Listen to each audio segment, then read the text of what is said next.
Ladies and gentlemen, some tragedy in the hockey world yesterday. A young high school student out of Connecticut, unfortunately, was in an accident while he was playing. Um, Not going to get into too much detail. It is a little graphic, but from your friends at the Eastern Observer, from Lividity LLC, and here at the Sunday Sauce, our deepest condolences go out to the Balkine family. That being said, this show is pretty overdue. Just a bit. We've been waiting quite a bit to do this. Um, Welcome to the first episode of the Sunday Sauce. Uh, you know, a little bit of background info. This was supposed to happen a long time ago. Some pandemic stuff happened, some work stuff got in the way. But we didn't want to give up. We wanted to make sure it got done. This is a project we've been talking about probably for, I don't know, gotta be 3 years at least. Just a bit. It's been a while. And we could never really just pull the trigger on it. But here we are. But of course, this is one of those things that couldn't happen without a couple of different people. My crew over at the Eastern Observer, they're doing a lot to help us out with this. So I want to thank them. Thank Lividity for letting Andrew work with us, and thank you guys for letting me hang out with you. Thank you. With that being said, we did get some help with promoting for the show. First people to help us always is our guys over the Primetime Rundown. They go from Fridays at 7 p.m. You can check them out with the guys Joey, Ian, Rob, and any guests that they bring on. You can see Mike from time to time. You see Casey Bryant from time to time. It's really good stuff. We also got our guys over at the Essential Wrestling Podcast. They air at their new time on Tuesdays at 5 p.m. right here on YouTube, Facebook. But if you can't catch any of these guys live, you catch them on Apple Podcasts, iHeartRadio, Spotify, and YouTube. And with that being said, you and I have quite a bit to get to. Let's talk about some hockey. Yeah, we got to talk about hockey. We got to talk about 32 different versions of hockey. Yeah, this was a fun one to prepare for. We're going to start with our mid-season report card. Kind of based off the theme of what we did. We were going to start with our preseason grades based off of off-season moves, trades, rosters, and obviously that is not the case at the moment. So I guess we should probably start with an easy one that's not going to talk too much, and it's probably the one that most of us want to get out of the way because no one wants to deal with them. These guys. They kind of speak for themselves. 23-8-5, first in the Atlantic, first pretty much in the league at this point. The people leading the pack are kind of who you would expect. With Nikita Kucherov, he missed a decent amount of time. I can't say I'm surprised. But for a team that lost a significant amount of stuff, I mean, the Rangers were a part of that. They acquired Barclay Goodrow in a trade. Yanni Gourde gets shipped off to Seattle. I know there was some big questions this offseason. I mean, like, were they even going to, I don't want to say make the playoffs, were they going to make another deep run, let alone a three-peat?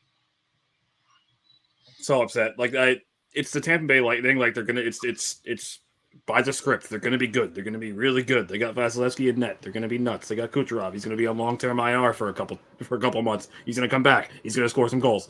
I'm sick of it, but it's the Lightning. It's going to be this way. Yeah, I mean,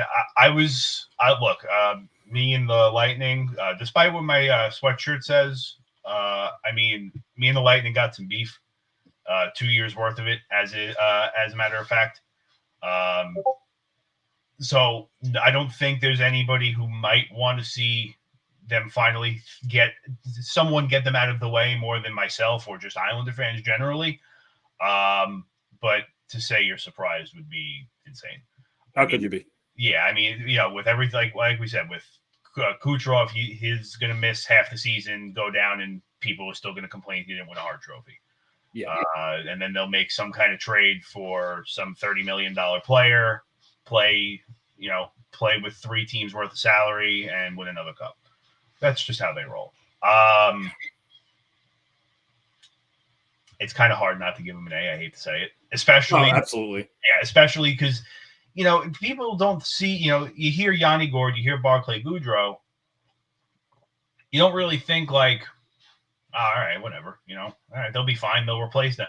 They were two pretty big deals on that team for the last couple of years. Oh, absolutely. I mean, those are core guys. Like, yeah. So, I mean, especially you take a team like the Islanders for an example, where their identity is based off of one of their bottom six lines. Mm-hmm.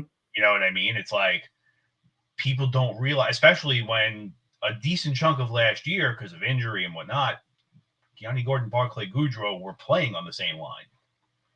You know what I mean? So it's like you lose 2/3 of a line that wasn't making a ton of money to begin with, and basically was quarterbacking the penalty kill, fantastic line checking. Mm-hmm. I don't want to say it's far-fetched to worry about them, but there was definitely legitimate room for worry and concern. But yeah, it's so hard to not give them an A. You have to, and just jumping off of that, like it not so much worry about them, but like to not expect them to be the first team to 50 points. Like, yeah, that's the other thing too. Especially, you're in a league with Colorado.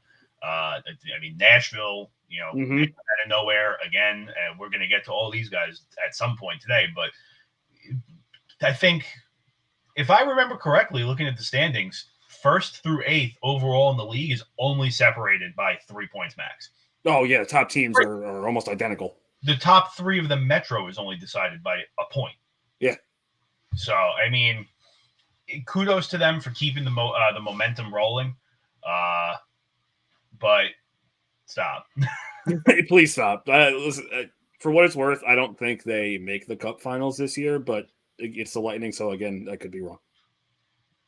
See, my only problem with them is that I don't want to see them make the Cup Finals. Yeah. But other than, like, if the Rangers don't stay hot and the Maple Leafs don't make it out of the first round, which I don't think anybody banks on at this point, mm-hmm.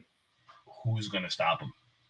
Well, yeah, like I said, about the top teams, the top 7 teams in the East are all 6 points away. There's a couple teams I think could beat them, but we'll get there when we get there.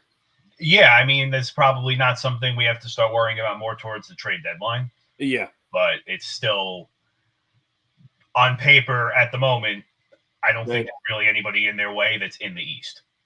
Yeah, I mean, they're definitely the favorites. Yeah, so I mean, like, on one hand, what are you going to do? But on the other hand, it's someone's got to do it. And yep. Please. Moving on to our next. I want to have fun with you a little bit already. So okay, there you go. Let's go. Let's talk. Talk. If anybody's going to be a legitimate shock on here, I feel like it's going to be these guys. And it's not because I am a Ranger hater. It's just they went from ass to a top 3 team in the division practically overnight. Yeah, they weren't supposed to be this good this quick. It was not supposed to happen. This was supposed to be next year, the year after, not now. Yeah, and I mean, especially when I think one of the more impressive things when you look at this sheet is your goals leader is a guy you've had for about 100 years. Mm-hmm. Your assists and points leader is, what, a 2nd or 3rd year defenseman? Yep. Artemi Panarin is nowhere to be found. Yep. Benajad is nowhere to be found on here. And yeah, I understand that they're both. I know Mika missed a couple games here and there. Panarin missed, I think, a week or 2 also. He did, yep. So I give him a free pass. And normally, you might agree, having a defenseman for a points leader is usually a bad sign. Typically, yes. It's not a good thing. But at the same respect with this one, it's kind of like, okay, your leading points scorer is a defenseman who also just won the Norris. Yeah, like it's not every day that you have a truly elite defenseman on your roster. Yeah. I mean, you have the Victor Hedmans, the Roman Yossi's, And then, 10 years ago or 5 years ago, you had the PK Subbans, the Shea Webbers, the Duncan Keiths, the Dowdies. Now you have the Adam Foxes, the Cale Makars. Not now, but at some point you'll have the Pelican Pulaks. Mm-hmm. And honestly, based off what I've seen, you might have that might be Dobson's role very fast. But it's very interesting to see how this has played out for the Rangers in three. It was only 2 full seasons ago. I think it was the season. I think it was the season of the pandemic, or the season before, where it was basically the letter of, "Hey, we're going to blow everything up." Yep. It was the season before. So teams don't turn around that. I mean, I'm in year 28 of a 5-year rebuild. You know what I mean? Yeah. So to me, again, this is another easy A. Absolutely. I mean, the team. That's the thing about this team too, is like the points, the performance, the points. They're very widespread. No one person's really like going all out and carrying the team. I mean, yeah, Fox has 30 assists, which is nuts. Kreider's having his best season ever. Zibanejad had a very slow start to the season points wise, but now he's red hot. But even when they're not scoring points, the team is just playing well together. And this is without Lafreniere and Kakko performing at what you expect them to perform at. Like, Kakko's been a lot better. I don't like the criticism on him because his play has been really good, and Lafreniere is, only in his second season. So when they really live up to their potential, if and when, but I think they will, this team's going to be ridiculous. And not to mention that Ryan Reeves might have been one of their best pickups ever. He is playing so well. When you can make a trade with Ryan Reeves involved and say it's probably like a top 10 trade that your team has ever made, that's kind of saying something. That's crazy. In last season, with the Panarin Wilson drama, and by drama, I mean WrestleMania returns. Literally. It was one of those, like, the trade had to be made. Yeah. And it was either you were going to trade for him, or I know there was some talks about Matt Martin, that you guys wanted to sign him, and everybody, with the whole Boomer Esiason connection. Yeah. That's, I understand that. It's one of the first things a lot of people go to because of his marriage to Boomer's daughter. Either way, however you got it, it needed to be done. Absolutely. Especially, this isn't our first rodeo either with Ryan Reeves in the division. No. He was in Pittsburgh. Now he's here. So it's tricky because it's one of those things where the league is not as physical as it once was, and that probably outdates both of us. Yeah. But it's also, when you have guys like the Tom Wilsons, or honestly, even like the Alex Ovechkins, who could score 50 goals and still finish the season with 200-something hits, you need to have that guy in your back pocket of, like, okay, go. Yeah, you need to have a backbone. So, yeah, this is another easy A. Hopefully for you, we're having the same conversation in 6 months. For me, I've had enough of this conversation.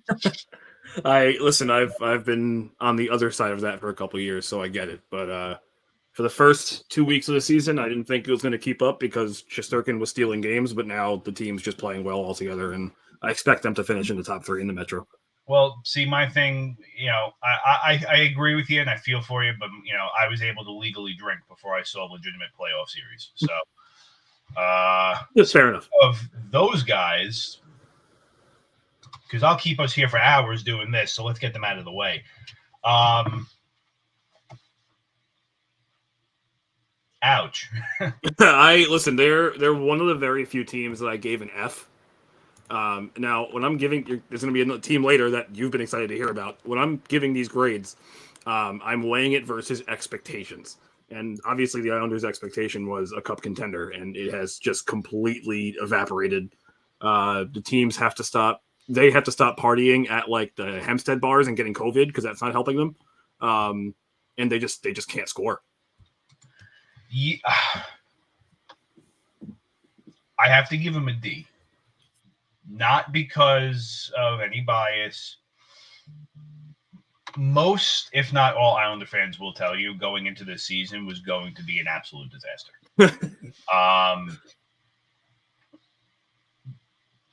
I know that the general consensus is we like Kyle Palmieri.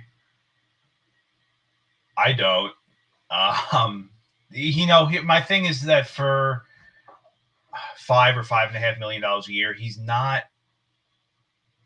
You need more for that amount of money. Yeah, like there's so much more we could have done with that. I have no complaints about our defensive core. You can laugh at me because 40% of my defense is the combined total age of 90 years old. I don't care. The fact that Chara can still go and do what he does at 44, if I could do that at 34, I'd be ecstatic. Yeah. Locking down Pelican Pulock was the right move. Dobson is just every game he's getting better. He's on I think he's on like a 7-game point streak at this point. Yep. 2 weeks ago he had 1 goal and no assists. Now he's at like 5 goals and 8 assists. You know what I mean? So he's figuring it out, and he's handling the responsibility of not having Ryan Pulock around, who should be back at some point next week. You start the season 13 games on the road. Mm-hmm. And it wasn't even, you didn't even start 13 games on the road. You were in Carolina, and then they shipped you out to California. Yeah, you're on the West Coast. Canada twice. So it's like, it almost seems like the schedule makers at the NHL took a handful of darts and was like, all right, go. Yeah, honestly. You know what I mean? And because, all right, so I didn't see the Islanders first live this year until they were in Jersey. And that was the closest they had been to New York. And that was in the beginning of November. Mm-hmm. Because then they did 2 separate Florida trips. 2 separate Canada trips, and spent a decent time in Central. So it was like, what the hell, man? Obviously, COVID is becoming less and less of a legitimate excuse now because everybody's getting killed. Yep. But yeah, I mean, I'm sure you have a Twitter. I know you have a Twitter. The league did make the Islanders play 4 games with 9 guys on the COVID list before they shut them down. Yeah, the way they handle it in early when it was really just the Islanders getting smacked by it, that terrible. The way they handled it was awful. Yeah, so that's one of those things I kind of give them a pass on because they really shouldn't have had to play with the Bridgeport Islanders. Now, on one hand, it was like, okay, maybe this isn't too bad because at least those kids were 3-1, 3-2, 2-1, 4-2. They were keeping games close. You know what I mean? Yes, they were. Like, if you're an Islander fan that's like me, who's looking at Bridgeport, looking into the future, like, that's a really good sign. But not when your expectations are, hey, you just made the conference finals 2 years in a row. You got to win. Like, now was not the time for that. Like, that was some Garth Snow grade stuff. And again, not anybody's fault. We're on a little bit of a COVID break right now. We don't come back till Thursday. Again, not by the team's choice. It's because Canada. Because everybody loves Canada, right? Yeah, I got to give him a D. I got to give him a little bit of the benefit of the doubt. That's fair. It was tough for me to give him an F, but I ended up doing it. But that's definitely fair. And the thing is, too, with them, like, no complaints defensively. Like, their defense is great. They're the top 5 in the league in goals against. They're not giving up goals, but they're also the worst offensive team in the league. So if they can start scoring goals, they'll win. But that remains to be seen. Yeah, it's one of those things where, like I was saying before, Kyle Palmieri, guys like that weren't the answer. Like Pajot, I think, was something the team legitimately needed. A guy who could score 20 goals and get jobs done elsewhere. But I'm sure you remember before the season, you have the Tarasenko rumors going around. Mm-hmm. Taylor Hall was a free agent. You know, it's like you can't really tell me there weren't options. Yeah. You know what I mean? Everybody in the way I think I'm no GM. I am an armchair GM who plays NHL 22. If it was me, I think nobody is not for sale, I guess is the way to say it when it comes to the trade market until you're told they're not for sale. Yeah, I definitely agree. You know what I mean? Again, like perfect example, Alex Ovechkin was a free agent. He was not going anywhere. Mm-hmm. And I'm sure he got phone calls. Oh, yeah. But that goes to my point of nobody's an untouchable. Mm-hmm. You know, I put a perfect saying that most Ranger fans live by. If you can trade Leach, you can trade anybody. Yup. Yeah. So moving forward, because like I promised you, I killed a decent amount of time. I'm going to jump right into it because I'm going to abuse you for it. Go ahead. Oh, the Chicago Blackhawks. What did I give them? I gave them a D or an F. It was one of the two. I gave them. You gave them an F. Yep, I gave them an F. Like you shouldn't be in the position they're in. I don't care who's on your roster. If you have Patrick Kane, you should not be in this bad. Like straight up. It's a good thing they have Arizona in their division because otherwise they'd be in last place. The fact, in my opinion, it shouldn't be tough for an original six team to retool and rebuild. They're a valuable franchise. Make it work. And I also kind of factored in the stuff that happened in the beginning of the year that I don't want to really get into, but yeah, all that. It's a bad time in Chicago. They've had a couple off-season distractions. Again, won't get into it. One of the things, though, is that I can't really give them a free pass for that because they've been pretty bad for a couple of years without the distractions. Yes. Now, before everything happened, it looked like they were doing the things to get where they needed to get this year. Mm-hmm. They made that big Seth Jones trade to pay him more money than he should have ever really sniffed. Well, you got to think about that. I mean, that contract could have buried you and I. Mm-hmm. Seth Jones makes $9.5 million. Could you imagine what Pulock, and Fox would have asked for? Forget it. We'd be sitting Unreal. here. We'd be sitting here crying that our defenseman ended up in Toronto and Boston. You know what I mean? Yeah. Look, they haven't really been the same since probably at least 2016 now. Honestly, yeah. You know, I mean, like, because they had that one last cup, and then it's just, I mean, look, they've been around. Second round here, first round here, but since 2018, I don't think they've made the playoffs. I think they're on. This would be year 5 of the drought. Yeah, absolutely. You know, going to your point, when you have a team that has Patrick Kane, who's, I'm pretty sure, the leading goal scorer all time for American-born players. Yep. You kind of, and he's, you know, I know in the real world that's not very old, but he's only 33. Like he's still got it. Yeah, absolutely. You know what I mean? Especially when a small guy, you know, he'll be good for a while. Absolutely. And then especially with guys coming around now, like DeBrincat, you know, 21 goals this year. That's nice. I think that kid is the heir to the sea when Taves and Kane retire. Mm-hmm. But that's, again, if he sticks around before that. Yeah, I mean, like you said, Kane's going to be around for a good chunk of time still. Yeah, they're both. Well, Kane is a little bit older. I believe he's 35. Yep. He was the 06 draft, I want to say. Mm-hmm. So, he's got time, but at the same time, it's dicey. Like you said, things are not going well in Chicago. Which really on paper is surprising because they're not bad. Yes, that's my whole thing. Is like they should be a lot better than they are. I mean, they're in what is arguably the weakest division in hockey, rolling in the 7th spot. Their goaltending is abysmal. I mean, Marc-Andre Fleury has the best goals against average on their team, and it's just over a 3. You'd think they'd be better defensively, especially after making the Seth Jones trade and all that. And they ain't scoring a lot either. So they only got 3 guys above 20 points, which is not great. Yeah, and both of them are here. Yeah. You know what I mean? And it's not. I got to give them a D, just based off of not factoring them in to any of the off-season shenanigans, locker room stuff, I should say.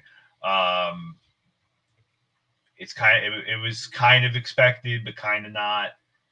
They made the moves they needed to make to get some old out, some new in. So I think based off of the moves they made and the product, it's a D. Yeah, it's meh. Yeah. Yeah, there's really not much.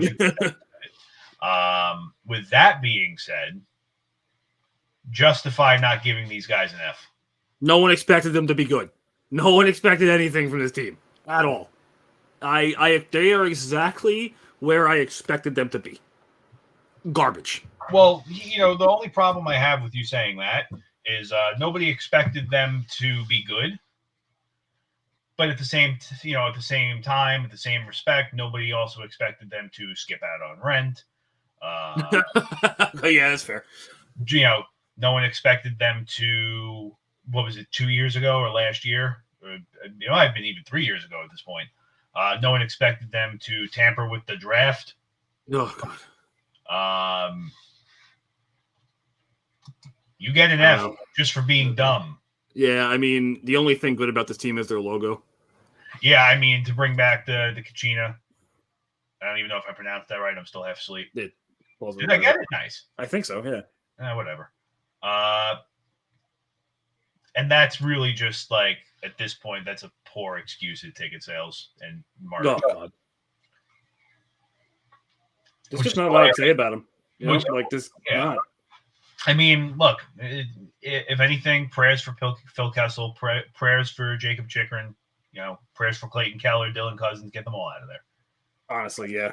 But I think my personal opinion, based off of this arena, is January 8th at 2:20-ish. In about exactly 7 months, 6 days, and 3 hours from now, we're going to be calling them some Quebec team. I'm with it. What's that? I'm with it. I got to get myself a jersey before they move so it can be vintage again. But they will make more money off of that one jersey alone than they've made off ticket sales in the last 4 years. Honestly, yeah. And as much as I want them to go to Quebec, I would also be so happy if they brought back the Atlanta Thrashers. I miss the Atlanta Thrashers so much. Yeah, their jersey was pretty sick.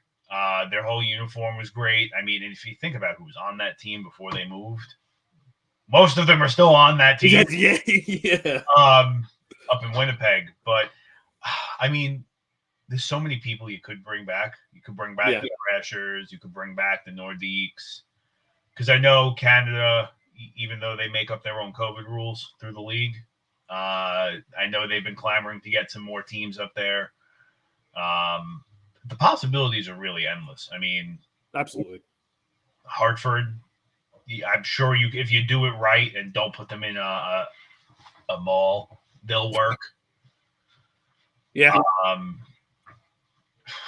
Yeah, I mean, bring them to New York. We can have a. Oh dear God. Yeah, we can have a 4-way. We got a free building in Brooklyn. Bring back the Brooklyn Americans. I mean, I'm with it, but I've also heard people bringing up a second team in Texas, like in Houston or something, which I'm not totally against. See, I just don't know how you would go with that because everything with it's always been the Houston Oilers. Yeah. So that's what I don't know. I can't you're not going to call them, I don't know, the Houston Razorbacks. I don't know what you'd call them. Just branch off from baseball and name them the Asterisks. Yeah, I mean, honestly, you could do that. The Houston, right? Yeah. Well, because if you think about it, when people, what's the asterisk for? Oh, it's because they might not pay rent. Exactly. Perfect. Look, there's a couple of teams on this list, and we've only knocked out 5. A couple of them, I guess you could say, are definitely surprises. Yeah. Another one that really stands out to me, based even with their position in the standings not being too well is these guys.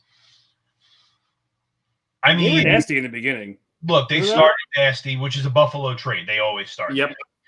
Did they fizzle off a bit? Yes.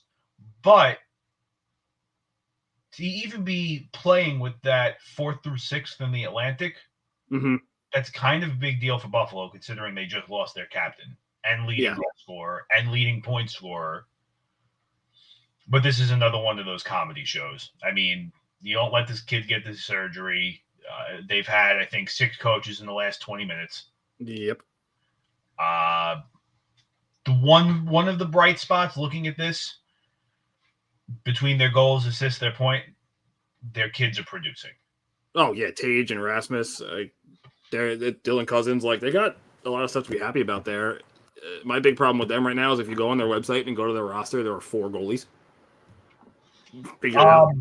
See, I'll actually tell you, from doing this, there was a lot of teams like that, because when they re-implemented the taxi squads, a lot of teams brought True. Because the Islander roster, what I was looking at the other day, they actually had Sorokin, Varlamov, Jakub Skarik, and Corey Schneider. You know, okay, fair enough. I mean, one of the look, I don't think 4 goalies should ever be on a team. Goalies are probably the easiest thing to move through the league because nobody wants to touch them on the waivers. But I mean, for a team that they lose their captain, they lose their leading point scorer, they lose. Look, when you're playing on a team where Kyle Opozo is second on your team in goals in 2022, again, you're going to have a bad time. But based off of, everybody's expecting this guy to gun for a lottery pick, and he might be a top 2, top 3 pick. But it's not that clear this season that he's going to do it. Yeah. As the standings sit right now, he's got like a 7 pick. That's what he's looking at. I mean, the Buffalo Sabres are doing a little bit better than I thought they would. That's where we're sitting at the midseason. They're slightly better than I thought. Compared to how I feel about Arizona, I'm going to be a little bit nicer to Buffalo, and I'm going to give them a C. Absolutely.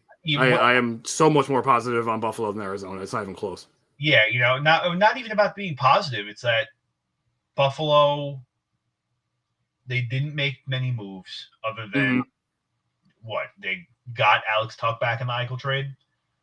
Yeah, and it really is good on them too. I'm happy they traded Eichel. It was the right move. Just for if you're not going to let the kid get his surgery, it was the right move. But also based off of seeing now, when Buffalo's winning or they're losing, they still look like they're a team. They don't look like it makes you kind of wonder if at some point it's going to come out that everybody was pretty done with Jack Eichel.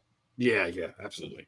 And it wouldn't surprise me because, look, we've watched E60s, we've watched 30 for 30s. We know that 20 years from now, that's when all the dirt comes out, when you can't be held accountable for your words anymore. I don't think we're going to wait that long, of course, but I think that something is going to come out where Jack Eichel might not have really been very liked here. But based off the fact that they're giving their fans something to get excited about and they're trending upward. Yes. Yeah. That's the big thing. Yep. I agree. I got an easy A for you. Give it to me.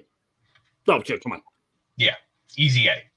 This is the team I think that could dethrone Tampa Bay. If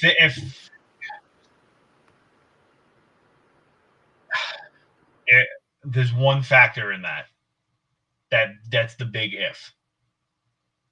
Frederik Andersen. Yeah, yes. If he stays hot, they can do it.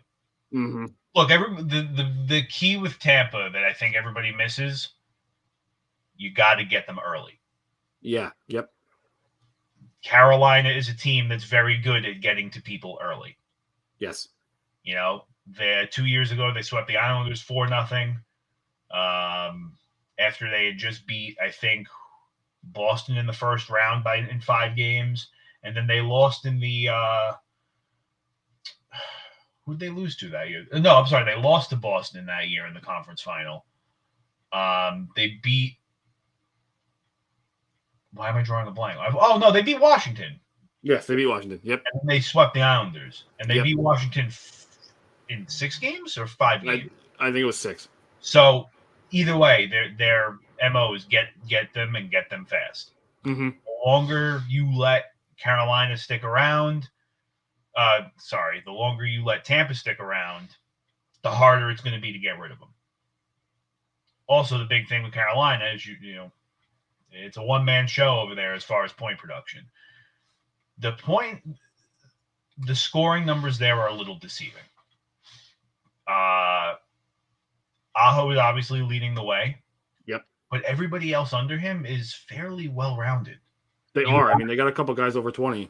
You got a couple guys over 20, but you also have guys that are 7 goals, 8 assists, 8 goals, 12 assists, 9 goals, 16 assists. Like, there's only a couple guys that have single-digit points. They're staying and it's not even about the single digits though. They're staying rounded. Like they're producing overall. They're not. I mean, how many years did we see Ovechkin finish the season with 50 goals and 50 points because he's only got 20-something assists? You know what I mean? Like, you have guys that are they're making plays and finishing them at the same time. Yep, exactly. Again, easy A. And a lot of Carolina's success this year comes down to their goalie. Nuts. Yeah. Nuts. I mean, for a guy who was getting abused in Toronto. And now Toronto, Toronto, I feel like they have that New York stigma where if you don't breathe at the right time, the media is going to crucify you. You're screwed. Yep, exactly. And I don't think he can handle a big market like that. Mm-hmm. I mean, Frederick Anderson of the Ducks, fantastic. Frederick Anderson of Toronto, not so fantastic. Not great. Now you're talking about a guy whose name is going to come up in June for the Vezina. Like it's going to be they're going to talk about him. Absolutely. I mean, he's currently at a sub-2 goals against average. How can you not? Sub-2. I think he's got 3 or 4 shutouts on the year. You know, this Carolina team, look, they can go far, but they're going to go as far as Frederick Anderson can bring them. Because really, outside of Frederick Anderson, too, their backups suck. Their backups are bad. I like Antti. He's a good guy. You like him because he's good, or you like him because there's a little bias in there? I mean, he's rocking a mid-2s goals against average right now. As a backup, like I'm happy with it. I'm in no position to talk because my career goals against average is probably a sideways 8. But I mean, when you play 10 games so far this year, I guess a 2 is decent. I mean, he doesn't face a lot of shots. Like his save percentage pretty low. But yeah, see what happens. Here's a team that it seems like almost every offseason we're going to talk about the team being blown up, and then it just never happens for some reason, and I still can't figure it out. Okay. Calgary Flames. Yeah. Isn't it weird with them how every year it's like, oh, they're done, and then they'll come back. Nothing happens, and they come back, and they're pretty good, but then they start to fizzle out at the end of the year. Yeah, because it's one of those, like you said, every year it's like, oh, they're shopping Johnny Gaudreau, shopping Sean Monahan. Yep. And then it's like, oh, they're in the second round of the playoffs, and they just signed another goalie. Mm-hmm. You know, so it's excuse me. This is one of those teams again where it's like, are we good? Are we not good? What are we doing here? You know, like I feel like this is kind of like this team is kind of like the girlfriend when you ask her when you're going to eat, she just says, I don't know. Yeah. You know what I mean? I give him a B. Based off of really doing what everybody expects. Yeah, I completely agree with you. I mean, they got again. We're talking about another Vezina candidate here. Jacob Markstrom is on fire. Yeah. Johnny Gaudreau looks like Johnny Gaudreau of old. Matthew Tkachuk is Matthew Tkachuk. There's a bit of a drop off in production, but it's tough to say anything bad about him right now. Yeah, I mean, like I said, it's one of those teams where they've been middle pack for a couple of years now, and they've kind of stuck true to it. Yep. That's kind of why I'm more willing to give them a B, because it's like, all right, you haven't really done anything to improve drastically, but you don't suck either. So Yeah, exactly.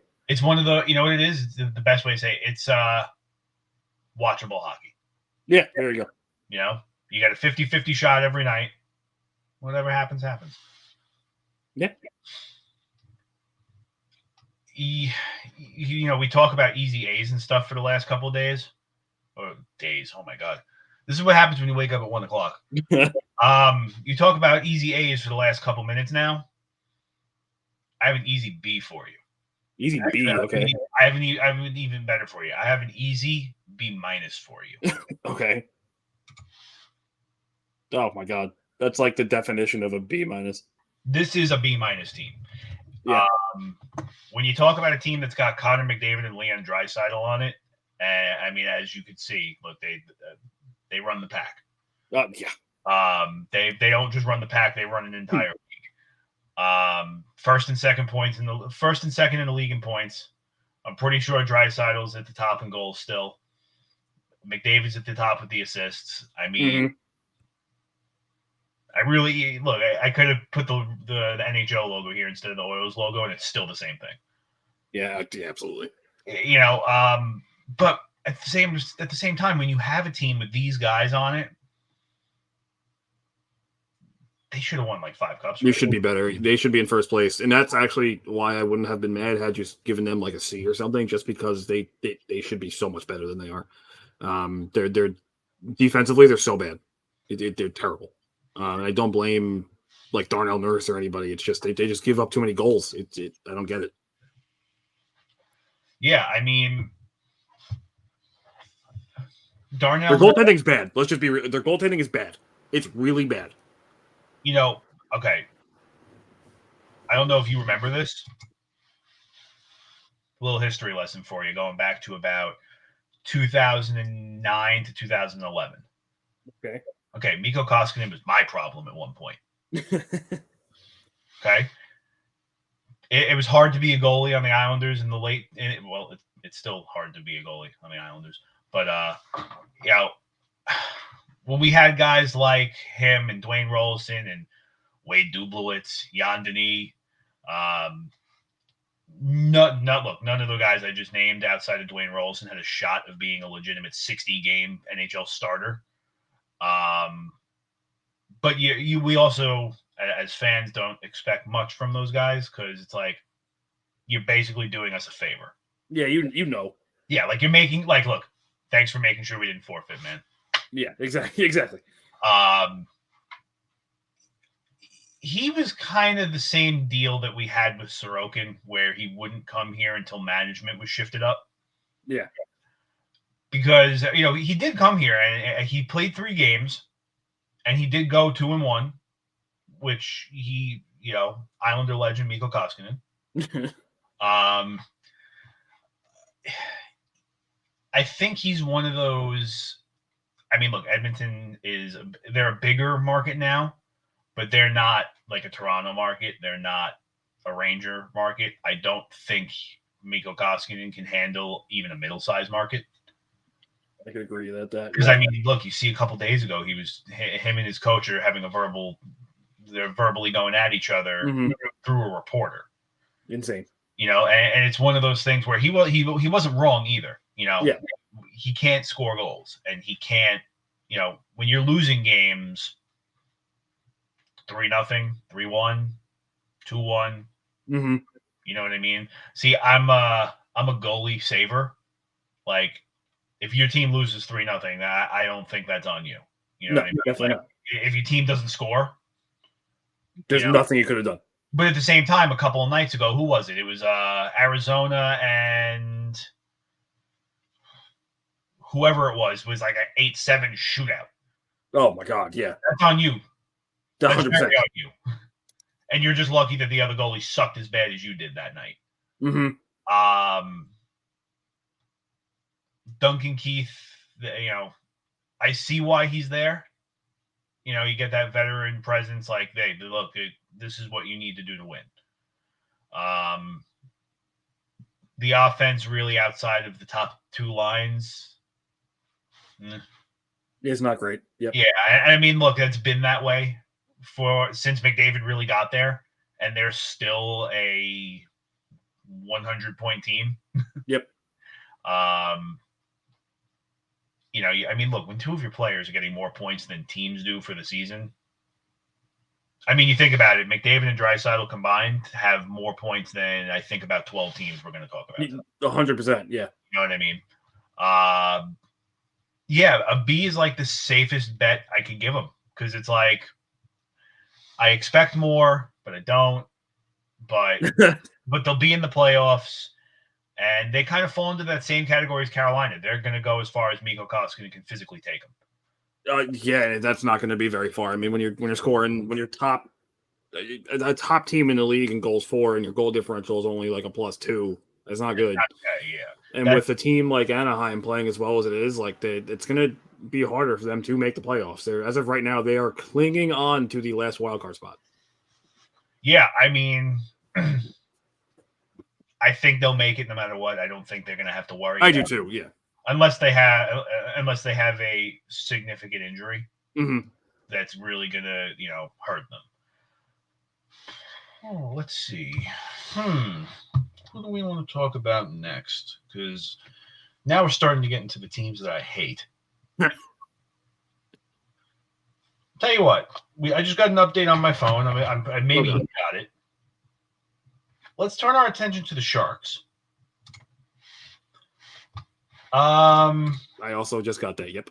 Yeah. So, for those who don't know, we're kind of going to do this on a 1-day delay for the rest of this season. So being that today is Saturday, this is going to air on a Sunday. The Sharks just waived Evander Kane. Doesn't seem like a big deal until you kind of factor in that they were actually getting him some reps with the Barracudas, and they were starting to. It almost looked like they were going to bring him back at some point. Before we start this, is anybody dumb enough to actually go claim him? Yes, someone's going to claim him. Who? Oh God, bro. Who's dumb? I could see Arizona claiming him. Why not? Maybe he'll be a Canadian because the city of Montreal is about to be up in flames. Yeah. I could see Arizona doing it. I could definitely see Montreal doing it. Maybe Buffalo because they're sadistic. Yeah, Buffalo just they're one of those 1 steps forward, 9 steps back teams. Exactly. I'm going to tell you a little story. So this offseason, some things had gone around, and what was it, 2 weeks before the season? Chara still hadn't signed, but he also hadn't announced his retirement. No news surrounded this guy. So I text my buddy Jason, who's probably going to watch this tomorrow. I'm like, hey, am I the only one who has this terrible feeling that Zdeno Chara is going to be on the Islanders? And he was like, no, I don't think Lou is that dumb. Little did we know. I've had the same feeling about this guy. That, like, if it hits the fan and they're desperate, and I mean, look, the Islanders got the cap space to do it. They do. I've had the feeling that if they got the opportunity to do that, and especially now because everybody can get them for free, they don't have to lose any assets to do it. Exactly. I wouldn't be surprised if honestly, even by the time we're done filming this, someone claims him. I wouldn't be either. But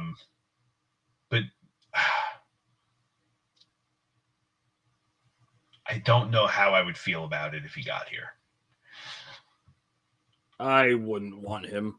I wouldn't want him either, but at the same time, it's like desperate times call for desperate measures, and when you have people who can't score. Yeah. Yeah, I don't know. But going back to these guys, I guess you can call them somewhat of a surprise. I mean, because they're another team that's kind of been sinking to the bottom of their division pretty rapidly. Yep. They're still floating in that 5 to 6 area. Mm-hmm. A lot of their kids are producing. I mean, if you look, there's some things like you notice here, Logan Couture's not on here. That's kind of a big deal. Yep. Captain. It's like, I guess this is a good thing for them that their younger group-ish is kind of taking the charge. I don't know, because this is like, to me, like this is an easy C for me. They're a boring team. There's not a lot to say about them. Yeah, like this was one of the ones I was dreading. Yeah, they're just boring. Yeah, and it's funny because let's see, if I scroll here and if I look at my phone and I said, "Do you think of any teams that we're not going to talk about?" and you said, "I don't know, like San Jose." San Jose, yeah. And so like, it's a C. Like it's what you get. Whatever. It's just the irony of the NHL to have the 3 teams named after water animals in the bottom of the Pacific Division, and I hope it stays that way. Yeah, yeah. Speaking of animals in the bottom of an ocean, and I really wouldn't call this an animal. I would call it an absolute nightmare if you ever ran into one. Boring. Yeah, I mean, I almost got to give them an F. I don't even know what to give them. They're boring. Their draft was terrible. I mean, the difference between them and the Golden Knights obviously is insane. Watching that draft, I was shocked at how much I hated it. Well, I think that I think Vegas made out like bandits in their draft. They absolutely did. I mean, but when you look at the circumstances around, obviously Vegas had made some deals. Mm-hmm. They were willing to not take the new team credit that every team receives to ensure that they stayed out of this draft. Yeah. They were also very good at playing the system and were able to, get those deals in with, hey, here's a pick, don't take this guy. Yeah, yep. The league made sure that didn't happen this time. And you would think when a team like, again, I mean, if you look at the 5 guys on this screen, Jared McCann, Jaden Swartz, Jordan Everly, Jonas Donskoy. I mean, there's talent on the screen, and this isn't even the full roster. And in that draft, I feel as if they definitely spent a lot of time looking at detail. Mm-hmm. And it just didn't work. No, I mean, they're just so bad defensively, and that's a big problem. They've given up the most goals in the league if you add 2. Grubauer's not it. He's just having a bad season, maybe. Their backup's no better. Did he just have a bad season, though? Because they had the same problem with him in Colorado, where one of us could hop in their net and probably... Yeah, I mean, listen, I don't like Philip Grubauer. He's not it. I think he's overrated. Yeah. I think he's a, I don't even want to call him a victim. He's a circumstance of right place, right time. Yeah, I completely agree. And I mean, the best thing about this team is Brandon Tanev's photo, honestly. The best thing so boring. And that guy's out for the season. He busted up his ACL. Which is awful. It was their identity, man. Yeah, and I mean, again, going back to what I was saying about Buffalo before, when you have a team in the year 2022 where Jordan Everly is leading the pack, you have a problem. Yeah. A good problem because you're getting production out of an older player, but when the next guy behind you has like 15 points, that's not okay. Yeah, it's probably the easier F I've had to hand out. Yeah, I mean, I think I gave him a D, but like it could have gone either way. Like I don't know. It's like I wanted to be generous and give them the rookie team D, and like it's their first. But looking at what Vegas did in their first season and what they've continued to do, and look, I also think Vegas was a circumstance of they managed to hop into the league in a very good draft year. Yes, they did. Where teams like had to protect certain people, and the draft was not. It was not a draft where you had to go get somebody. Yes, I think they ended up. I think at the end of that expansion draft, they ended up with like 6 first-round picks, and they dealt. Yeah, it was nuts. Still dealt half of them. Yeah. So I wanted to be generous, but I just can't. Especially when it was clear that Ron Francis, when he did this draft, was going for talent. He was not going for the future. Yeah, this is true. So yeah, it's an F. Not for nothing, too. I also got drafted to them on NHL 22, be a pro, and it's a nightmare. So it's great. Who drafted me this year? See, last year I refused to play be a pro because we don't know who got the lottery pick, and that was not happening. Who drafted me this year? I want to say I think I ended up in Vancouver, which is fine, but that's fine. Yeah. I'll play with Brock Besser. There you go.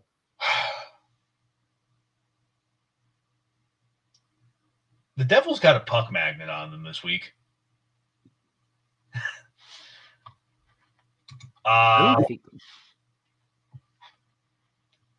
See, this injury list doesn't do this team much justice. Yeah. They had 5 players get blasted in the face. Literally, it's insane. Luckily, 4 of them just needed stitches, and they're good. Yeah. Dougie Hamilton's jaw shattered practically, which is probably the biggest blow, arguably, to a team through the league when you consider how much they paid him to be here this year, and he's already absolutely. Yeah. So this probably might be the biggest blow to a team through the league. Other lingering issues. I mean, Jack Hughes missed probably 6 weeks, came back and then missed another 2. Yeah. But when you take into account how long he's been gone, I mean, he's still rocking 20 points this year in 15 games. Yeah, he's really living up to his potential. He's really blossomed. He's good. That stat sheet doesn't really do that team much justice. Yeah. Again, if you told me that Jesper Bratt was going to lead the way for the Devils, I would have told you that they're gunning for a first overall pick. Yeah. It's just in the games played, the points ratio, when you look at their overall roster. Yeah. See, they're pissed. The Dogs are not. Yeah, exactly. I'm willing to give them.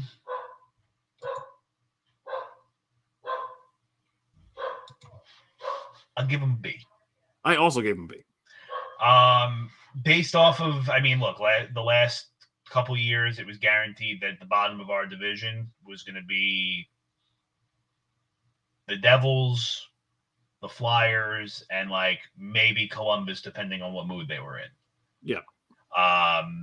They're floating around in that 5 spot. And this is a team at the beginning of the year, before the season started, I was willing to give them the fringe playoff team. Mm-hmm. I was too. They'll do it. They might not do it, but they're keeping it interesting, and it's fun hockey to watch. And it's even they're good. They're a well-rounded roster. Yeah, and it's even more fun to watch when they go to overtime and Jack Hughes plays. But he's nuts. You know what also is crazy about Jack Hughes? He has not taken a penalty yet. Yeah, it's crazy. You're talking about a guy who's played 15 games with 20 points, and if he manages to get 60-something games in this year, you're talking about a guy who they'll talk about during the Lady Byng conversation. Yeah, absolutely. Unless he pulls a Rafi Torres and gets 30 penalty minutes in the next 3 games. Yeah, which I don't see that happening. So I think he'll be okay. Easy B. It's fun. It's exciting hockey to watch, and especially, you kind of get that movie type feel of you're on the edge of your seat all season. What are they going to do? What are they? That to me, that's a no-brainer. That I have to say too, I went to the game when they played Minnesota, and I went to a shootout, and that was one of the best hockey games I've ever been to. Those 2 teams I don't give a shit about. Oh, Nice. Speaking of Minnesota. Check it out. Two pretty big changes in the offseason. Yeah. I gave him a B. They didn't solid. Anything they gave him. Yeah. Ryan Suter probably lived up to it a little bit more, but when you're strapped for cash, you got to do what you got to do. Mm-hmm. This kid comes in, wins the Calder, immediately demands $30 million private island. This kid came in knowing what he was. Yep. Knowing. Oh my. It's okay. I'm bad at English. Leave me alone. He came in knowing he was it. And when it really didn't seem like he was going to get it, he got it. He took off, yeah. And now it's proven to be a good investment for this team. Yeah, it's kind of crazy how his slow start and now he's up to 40 points. He's that was one of the best moves they made. I mean, my friend's a Minnesota fan, and for the first 4 weeks of the season, he said he wanted to Kirill himself, and that has definitely changed. I'm still jealous that they have Matt Zuccarello. I miss him so much. Team's just good, man. It's just nice to see when a Minnesota team is good. Yeah, I mean, look, when Minnesota is good, it's generally good for the game of hockey. Mm-hmm. Considering that Minnesota is a big product of hockey players. Yep.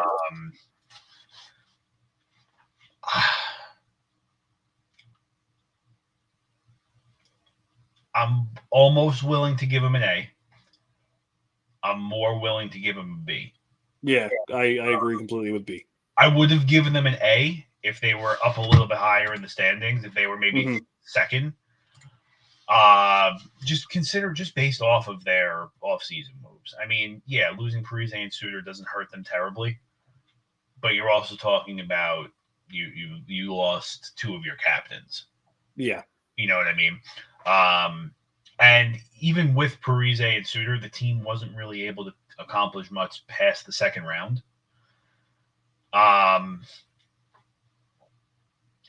You could have only just naturally expected them to get worse. Yeah, and they didn't. So, and I'm glad, really. Yeah, absolutely. So I'm I'm comfortable with a B. I'm very happy with a B. I don't like them defensively. They give up so many goals, but they can score. They'll stay in games, and they got Kirill the Thrill. Yeah, Kirill the Thrill. Might be an F for you. Might be a C or a D for me. These guys.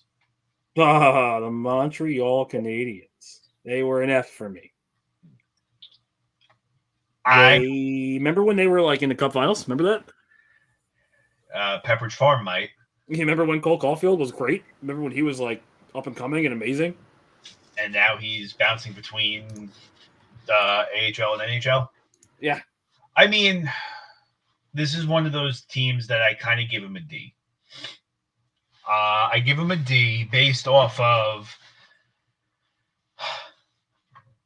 one, sucking. Two, they were in a cup final that they really had no business being in. This is true.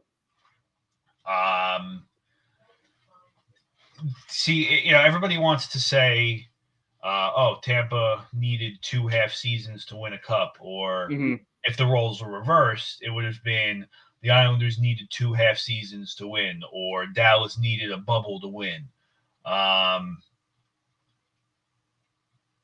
Yeah, Montreal needed to play in a very bad Canadian division to win. I mean, you figure everybody kind of thought that this was going to be it for Toronto. They were finally going to break out of the first round. Yeah. After their captain was borderline Spartan kicked in the face. Accidentally, of course. Yes, yeah. And they still blow it in 7. Winnipeg rolls around, absolutely flattened them. Yep. Vegas comes around, 6 games. I don't know about you, but I can only assume, because I know you long enough, it almost seemed like they were going to give Tampa a legitimate fight. Yeah, I really thought they were going to win. I thought it was meant to be. And it was really very reminiscent of the 2012 Kings, the 8 seed that wasn't. They had no business being there, and then they win 4-0, 4-0, 4-1, 4-2. Yep. I kind of figured that was the trend this was going on. I did too. And then Nikita Kucherov entered the chat. Tampa was their wake-up call, and Nikita called game. Yeah. Which, well, again, I don't think Nikita Kucherov called game. I think he called game. I think he called career on Marc Bergevin. Yeah. Yeah. Well, I mean, Marc Bergevin kind of did a lot of that to himself. I mean, their abysmal first-round draft pick that they should have never touched. Just really bad judgment calls. Like, I'm sorry, Cole Caulfield should have never went down this year. I don't care if it was for a game. I don't care if it was for 10 games. That kid needs to be on your roster. You guys suck. Yeah, like, why would half of this roster have any more benefit for him than him? Yeah.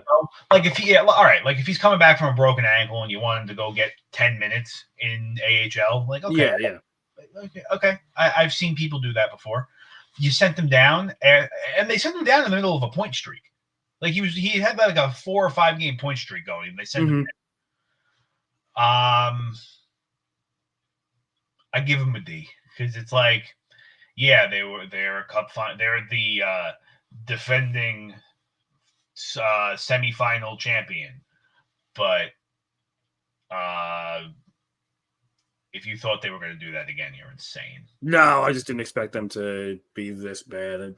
Not a single person on the team has 10 goals yet. No one has 20 points yet. It's just bad. Yeah, I give them a D based off of the fact of I knew there was no way that they were going to be good or they were going to do what they did already. But, yeah, this is kind of bad. But, so you got to look into some other things. Is this a totally different story if Carey Price has been playing? This did fair, yeah. And I mean, if you look at their overall injury list, like I didn't put Carey Price on here. Obviously, it's not an injury. But, I mean, Shea Weber doesn't help. Joel Edmondson doesn't help. Tyler Toffoli doesn't help, especially when he's tied for the team lead in assists. Mm-hmm. Josh Anderson is tied for your team lead in goals. Like, they're all not – these are all guys that are kind of big deals for this team. Yep. Like, if anybody's taking injuries to heart – and mind you, by the way, none of my injuries have anything to do with COVID. None of that is COVID-related. That's all injury. Yeah. Mm-hmm. So, I mean, if Carey Price plays and they have everybody except Shea Weber playing, are we having a different conversation? I'm going to go with no, but there's a chance. I'm going to go with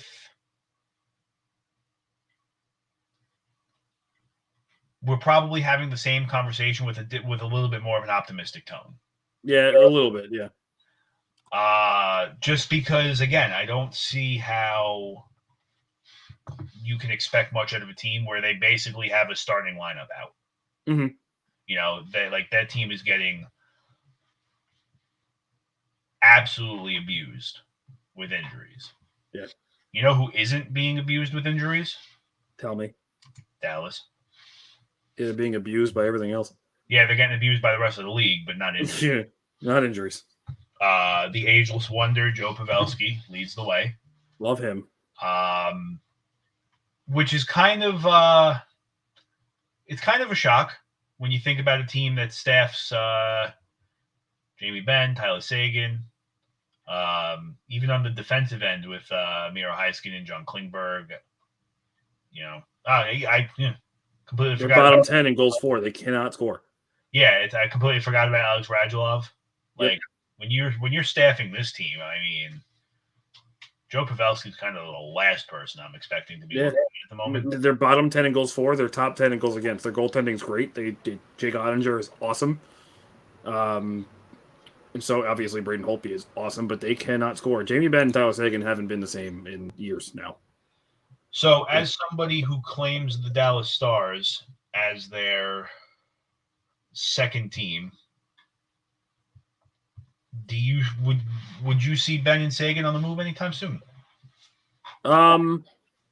No, I don't think so. Just because even if Jamie Benn's not, top 3 on the team in points and stuff, he's still the team's leader. Like as a captain, he's a great captain in the locker room and stuff. And I don't think he makes a crazy amount of money. I can tell you. Yeah, I don't actually know his contract. How much do you think he makes? I'm thinking somewhere in the 5s. Yeah, he makes 5 even. He's $5 million. 5 even. I mean, he's one of those guys where, yeah, you signed him to a long-term deal when the cap was a little bit friendlier. So now, so as we go, and as the cap is going to increase, the contract's going to be friendlier and friendlier every year. Yeah. I wouldn't be surprised if they start transitioning him down the lineup. Because, I mean, look, Jimmy Benn is one of the more physical guys out there who can still score 25 goals at will. Yep. I could see them putting him on a checking line at some point and just be like, hey, make that guy's face. Yeah, do something to him. Yeah, go rearrange his face, and he'll do it. And he'll probably score a goal right after he does it. I kind of give him a C because after the last couple of years, you would kind of expect a team like Dallas to be hanging. Mm-hmm. And they're nowhere near hanging around with everybody else. Yeah, I agree with you. I gave him a C as well. And the big positives that kept me there are how good some of the young guys are. I mean, Jason Robertson, second year in the league, he's awesome. Yeah. Rupe Hintz, awesome. Heiskanen, one of the best defensemen in the league. Unfortunately, Klingberg apparently has requested a trade, which I hope he changes his mind. But we'll see. Because I really like John Klingberg. So I guess we can touch on that for a minute. If they trade him, to who? Who really needs a defenseman right now? A lot of teams. Yeah, that's where it gets tricky because I wanted to see, who you would say. I mean, I think half of it's going to depend on how spiteful Dallas wants to be. Yeah, because I mean, a team we were just talking about needs a little bit of everything, and it's true. Are probably willing to pay for it. Mm-hmm. I mean, you could a couple of teams just off the top of my head. Philly could use them. It's almost in Pittsburgh's MO to make a big trade like that every year. Honestly, yeah. I mean, well, because they made the Kessel trade, they made the Kapanen trades. Well, they were in the same trade, but you get what I'm saying. Yeah, yep. Like they're due to make that move. At Pittsburgh, who we'll get to at some point today, because they're the last team I really want to talk about. Yeah. They're floating around there. I think they're sitting 4th right now in the Metro. Yep. So I mean, if they're going to make a push and they're really trying to get as much out of Crosby and Malkin as they can in the next 4 to 5 years, maybe 6 years, it's not unrealistic that they do it. I mean, it might even be easier to look at the teams who don't need them. You don't need them. I don't need them. As much as I would love them.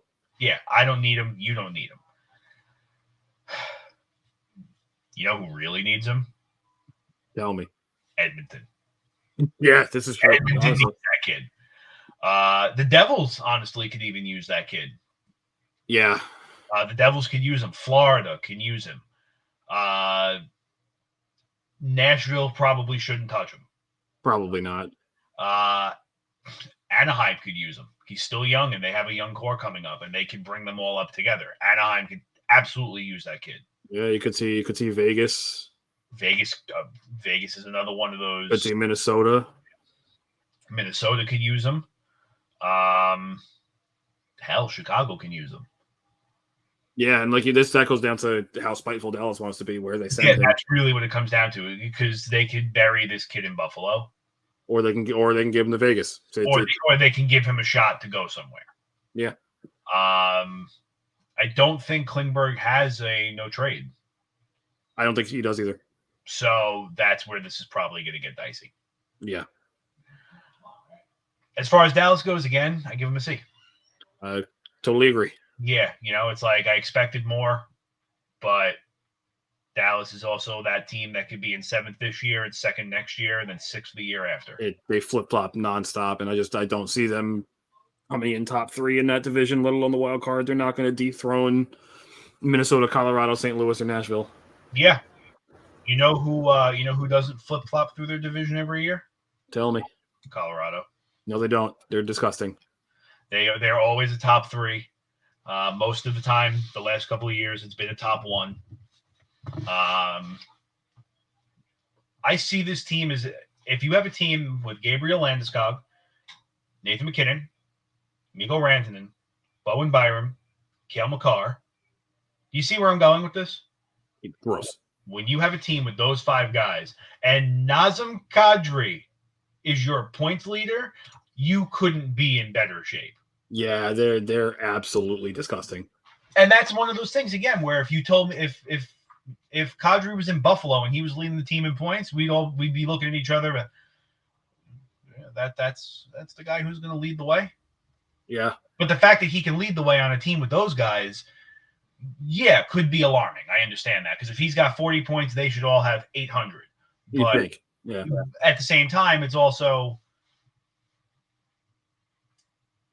if you're a Colorado fan, that's really good, because now you're not sitting there like, if they don't score, we lose. It's like, no, that guy can score too. Yeah, they're actually the only team I gave an A+. They're my Stanley Cup favorites. Yeah, this is probably the one we're going to be pretty far apart on. I gave them a B because, based off what you just said, they're the Stanley Cup favorites. Mm-hmm. They've been the Stanley Cup favorites for the last 5 years. They can't get out of the second round. They're sitting 3rd in their own division right now.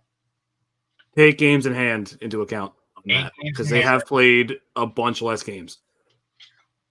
I do understand. They've only played 30. But, again, it's still a team. You just don't expect them to be... You don't expect them to be a team that, if the playoffs start today, they start on the road. Yeah. So I tell you what, I'll meet you in the middle. I'll give you a B+. Okay, fine. Because it's like, you give them, again, it's like, I want to give them some benefit here, but at the same time, that they should be running away with this league. Yeah, which I think at the end of the year they will. They're the only team in the West in the top 5 in the league in points percentage, and I think that'll show when they make up these games. Yeah, I mean, like, look, the last 3 years, realistically, the final should have been Colorado-Tampa. Yeah. Colorado-Tampa, Colorado-Tampa. Mm-hmm. And realistically, Colorado might be up on them 2-0 right now. Honestly, yes. The only thing that would have been going on against Colorado the last couple of years was the goaltending in Grubauer. Yes, yeah. Because, Vasilevsky is one of those people where once you expose him, he's done. Yeah. And he also, I don't know if you've noticed on your Twitter or anything, but he wears a house for a chest guard. So he's huge. Yeah. Yeah. So I don't even want to talk about them anymore. But yeah, you're talking about a team that's legitimately like could have started a dynasty by now. So the fact that they're not really sitting at the top, like, I'd probably be more willing to give them an A if they were in like 2nd. Mm-hmm. I understand the games in hand thing, but really with the games in hand, when you're that dominant, I mean, the games in hand, and they're still 28-2. Yeah. You know what I mean? I don't know. Like I said, I give them a B. But they're gonna have a lot of fun this year trying to catch Nashville, who really came out of nowhere again for the 5th year in a row. Seriously. And the biggest thing for them, if you notice, they're doing it healthy. Yeah, they are. This was one of the teams when I was doing my my research to set all this up. No injuries.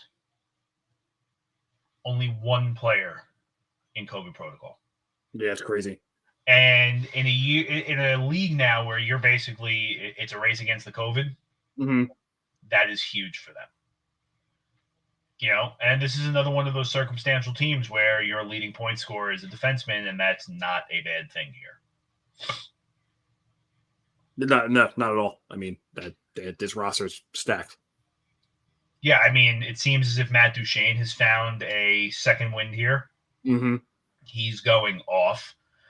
Philip Forsberg is really doing what he should be doing. He should be leading that team in a goal. In one of these stats,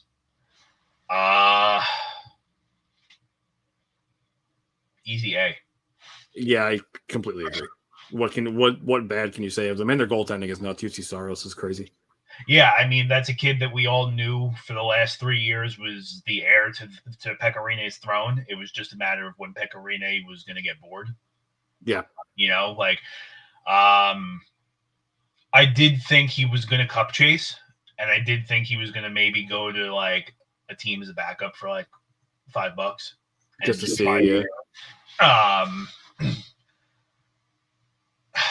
Yeah, it's not much to say. It's an A. It's like I don't need to justify it. I don't need to put it. It's an A. It is what it is. It is what it is, and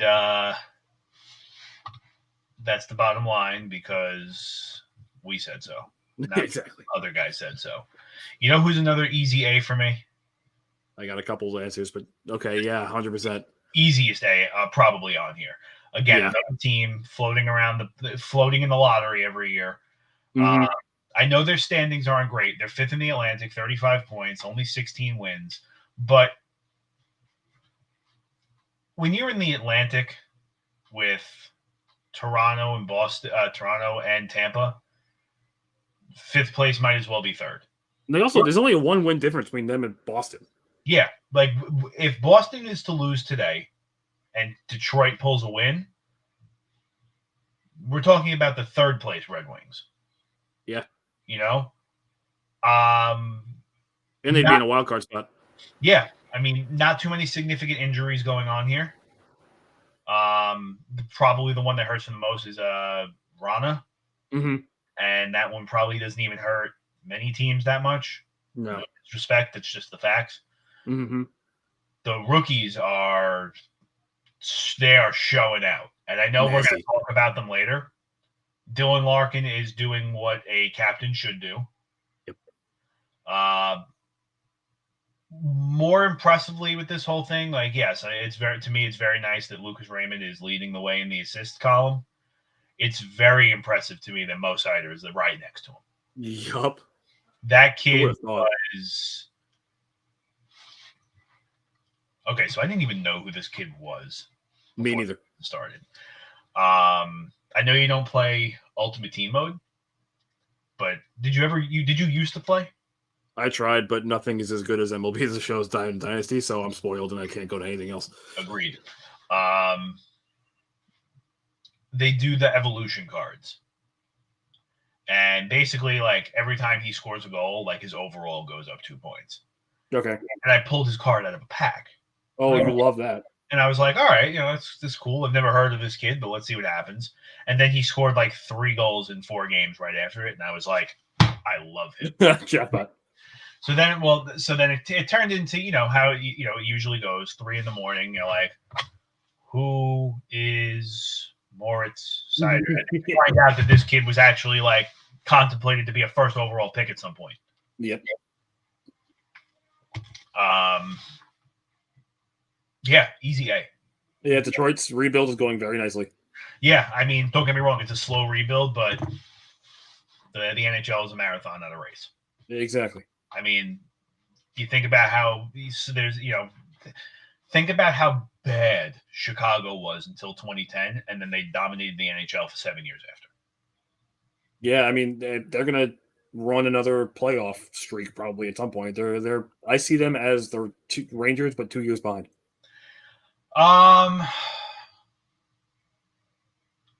Yeah, I would say 2 years. I mean, they have some contracts they definitely need to make disappear. But at the same time, those contracts that they need to make disappear aren't hurting anybody because they are playing like $2 million above the cap floor. Yeah, exactly. I mean, the only contract on their books right now that might actually be like a nagging thorn in their side is like Franz Nielsen. Yeah, which, whatever. Yeah, it's like, what? Okay. We'll deal with it. Yeah. Yeah, easy A.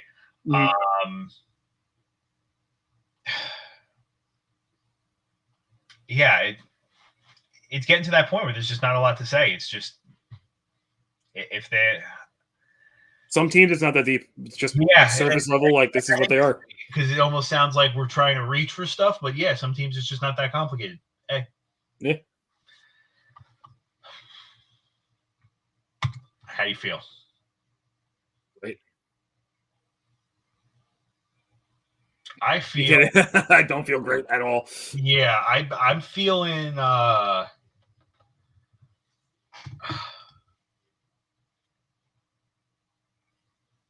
They're bad. I don't even know what to give them. Because they're supposed to be bad. Yeah. But they're really bad. I gave them a C, actually. I could comfortably give them a C. I could do that because at least they can score. Oh yeah, well, I mean, I think despite all of this, they are still top 10 in goals for. They might be, yeah. The only problem with a team like Columbus is they're top 10 in goals for, but they lose games 6-5. Yeah, exactly. Their goaltending is just not it. Yeah, and I know they had some off-season. Yeah. Yeah. Again, we're not going to get into much detail with that. I know they had some off-season stuff. To make matters worse, not even a complete 6 months later, Patrick Laine has to take an absence. Yep.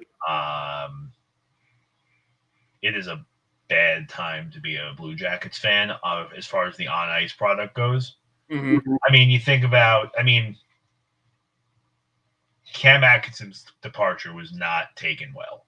No, not at all. That was a fan favorite.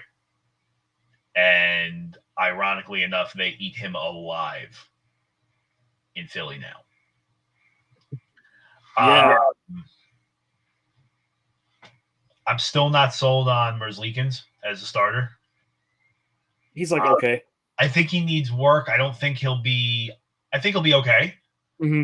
But I don't think he's gonna he's gonna be okay in 3 years, not tomorrow. Yeah, and I mean the other thing too about this roster, if you ask me to name a couple players on this roster, I can maybe name you 3 or 4 off the top of my head. If you asked me to name anybody off this roster, I would only be able to name the people I put in here. Yeah, I could tell you the goalie, I could tell you Zach Werenski, I could tell you Jacob Voracek. See, I couldn't even tell you Zach Werenski because I forgot he was there. Yeah, exactly. I mean, I could tell you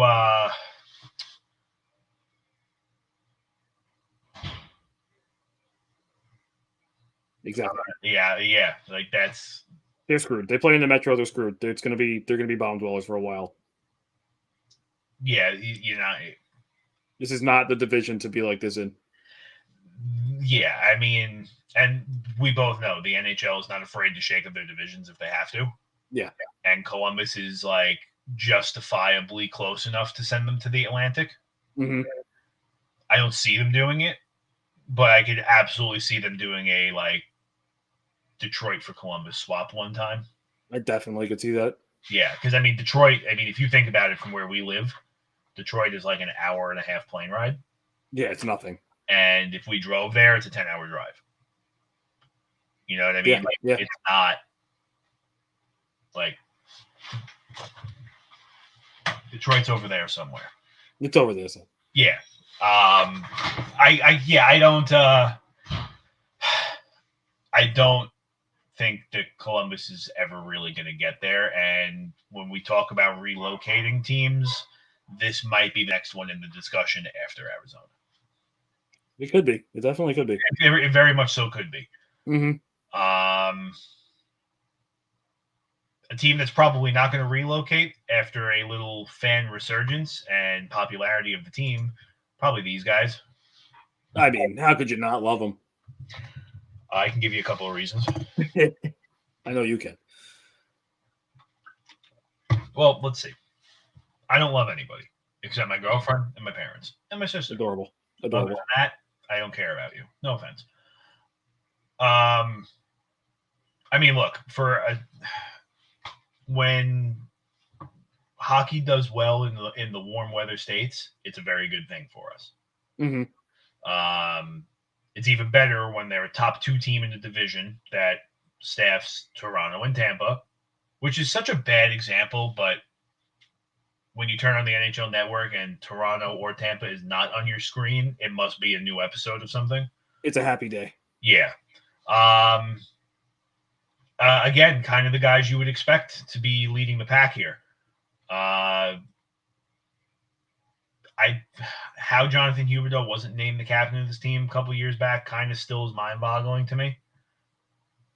I always felt like this was his team as soon as the time came. Ekblad is killing it this year. Oh yeah, he had a real comebacker. Anthony Duclair, I know super nice. Yep. With he's somebody I've wanted for a very long time. This team is one of the and between Bobrovsky and Spencer Knight. Knight more than Bobrovsky, but that's a team that's like you got to pay attention to them now. Yeah, they're good all around. They don't have many weak spots. They're just a good all around team. And again, based off of previous expectations to now, absolutely. Yeah. Absolutely. They just need to fix up their jerseys, but absolutely. Yeah, get rid of that. Bring me back my old logo and we'll be good. Get rid of the soccer logo. Get rid of the soccer logo. Get rid of Florida FC and we're good. There you go. Probably another easy A. Maybe a fringe B. Yeah, I gave them an A. They're like they're disgusting. They're good. Yeah, they're good. Again, Chandler Stevenson is leading the way for your team. You have to give them an A. Mm-hmm. And it's funny too because Vegas is another one of those teams. The last 2 years kind of falls in that Calgary category. Mm-hmm. Oh, they're running out. They got to start blowing it up, and then they go and get Jack Eichel. I mean, Vegas is the hockey market that we all knew would work and never thought we'd see it. Yep. And they have made the most out of every one of their situations. They really have. Yeah, you're talking about a team that really had no COVID restrictions once, I guess, states started lifting mandates. And I think with the exception of 3 people, they are still untouched in all places. They're staying healthy. They're winning games. Yeah, easy A. Yeah, and they're really their only weak spot, and it's barely a weak spot, is their goaltending, but it's going to be good enough. In my experience, Robin Leonard will take them far, but not far enough. Mm-hmm. I do think a goalie is something they should legitimately start entertaining. If a guy like we were just talking about, if a guy like Sergei Bobrovsky was not making $10 million a year, that's maybe somebody I would make a phone call on because it's clear that Florida is running the Spencer Knight show. Yeah. And as they absolutely should be. But at the same time, Robin Leonard, when he's got a solid defense in front of him, he will be okay. Yes. Yep. We got to get these guys out of the way because I don't want to look at them. I know you don't either. I do not want to look at them whatsoever. They get a C. Nothing more, nothing less. Completely agree. And that's... I got to take this down. I'm going to get sick. It's not a spiteful A. It's not a spiteful. No. They're in third place. You should be in third place. They're an annoying team. They should be way better. You should be in second or first. You are in third place. And even I don't care if you're in third place or first place, you're going to blow it again in the playoffs anyway. Jack Campbell, I'm sorry, is a good goalie. He is not capable of carrying them into the playoffs. No, he's going to come back down to earth at some point. Yeah, he will come back to earth at some point. And a C is more than fair. Because they're, like you said before, based off of what we expected and what we're getting, what I expected is what I'm getting. Yeah. They're not a must-see game. No. The only time I have to watch them is when they play the Islanders. Yeah, quite. And I'm going to watch them play the Rangers in 2 weeks. And God, I hope the Rangers win that game. Yeah, I'm not gonna agree with you on camera. I figure. Yeah, it's like I said, they're doing what they should be doing, and if they weren't doing what they should be doing,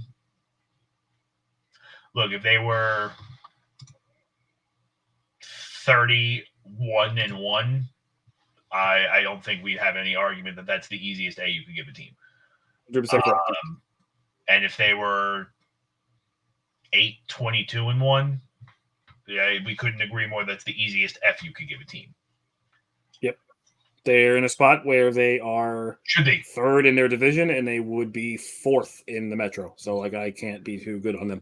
Yeah, they're doing what they're supposed to be doing, and they're doing really what they're doing what they expected. Yep. Another team, in my opinion, that is somewhat overperforming, but kind of also underperforming, Vancouver. Yeah. They seemed like they were on the up and up. They were in that bubble, which I take with a grain of salt because more teams made it into that bubble than there should have been in a normal playoff. Last year, they started to really kind of trend up a bit. I guess based off of a product of being in their division. Mm-hmm. I don't think the question here is the talent. We know they have the talent. No, absolutely. Brock Besser, Quinn Hughes, apparently JT Miller. Apparently. Bo Horvat is probably one of the most pure leaders in the league. Mm-hmm. Next to guys like Patrice Bergeron. Even if you look at their injuries, there's no one you really look at and you go, all right, they're screwed. So I feel like this is another one of those middle of the packs, like a C. Yeah, I'd actually go so far to give them a B. They're only a couple points out of a playoff spot. Their goaltending's been good. The in the Pacific don't do them much justice. Yeah. You them in the 7th, but the Pacific it's like the Metro, but worse. It's a lower grade Metro. Yep. Yeah. So, like, you figure 2 wins propels them up to 3rd. Exactly. I give them a C only based off of where they were trending and where they are now is kind of like they're floating in this gray area right here where it's like, hey, we might do it, but if we want, Yeah. So I think a C for them is pretty safe.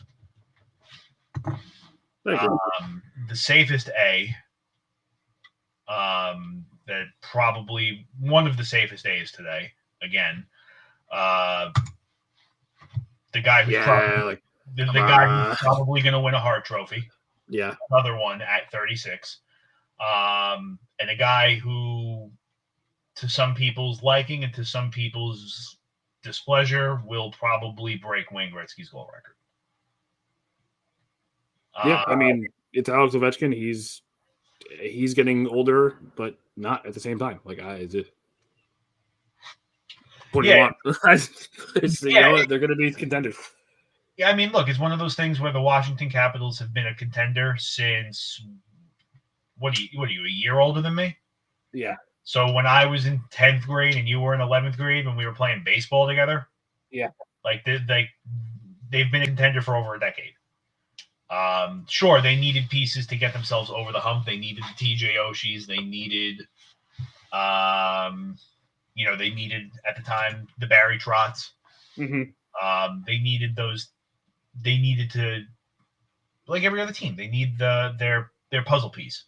Little tweak, exactly. Yeah, they needed that, famous Islander quote, the final piece to their puzzle. And Barry Trotz and TJ Oshie, they were those puzzle pieces.